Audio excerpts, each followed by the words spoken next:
Well, we are starting a new video series on the Spirit who stays from yesterday's sermon, talking about the role of the Holy Spirit in our lives over the next few weeks as we go into Pentecost.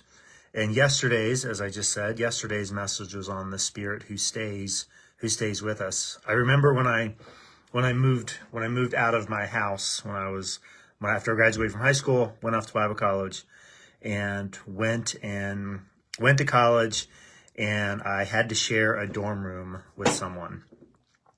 Up to that point, my encounters with people, like being in the same room with them over time, were things like if I would spend the night at somebody's house, or they would spend the night at my house, or if we would go to if we would go on our summer conference as a church for a week, and I'd have to share a room with someone, or on a mission trip, depending on the trip, I would share a room with multiple people. And in every one of those instances, they were limited to one night, 1 week, 2 weeks at the most. And there was always, always an end in sight to what it was. And I don't know that I was prepared to have someone, when I moved to the dorm at Toccoa Falls College, I don't know that I was necessarily prepared to have someone who was always there. This was a long time ago, but if he went to bed later than I did, he would be over on his bed with his light on. If he was studying, he'd be doing that with the light on. If he would come in after me or get up earlier than me, and living with someone else like that was a real challenge. And he was a great guy. We didn't have any personal issues, but it was just different. Living with someone over an extended period of time is difficult, and it's challenging because in some ways, even though there were breaks, we had classes and we had stuff like that, the reality is he never went away, and I'm sure he felt the exact same way about me. I never went away from his experience, at least when we were rooming together. And I did get a new roommate after that first year, but it was just a real challenge being in the same room with someone.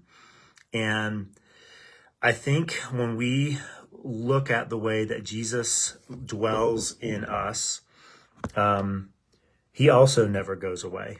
And that is also a challenging thing. That's a hard thing, because he is constantly at work in us, revealing to us how we can learn and grow in our relationship with God. And he does that by teaching us and reminding us of the words of Jesus. That's what we're going to talk about tomorrow. But today, I really just want to encourage you that the Spirit never leaves you. This is John 14:17. He's the Holy Spirit who leads into all truth. The world cannot receive him because it isn't looking for him and doesn't recognize him, but you know him because he lives with you now, but later will be in you. So God's Holy Spirit dwells in the hearts, dwells in the body, spiritually, of every believer, and he never goes away.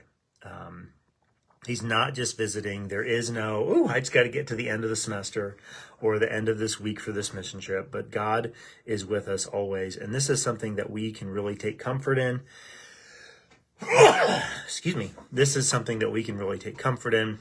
What we're going to talk about in a few days is the peace that comes from knowing that we have him. But for right now, I think it's enough just to be confident, because the word says that he dwells within us. He's not interested in simply being around us, but he wants to be dwelling within us so that he can make us and shape us into the person that God is calling us to be. Be comforted by that today. I love you, praying with you, praying for you, and I'm looking forward to being with you all week as we talk about the continued role of the Holy Spirit.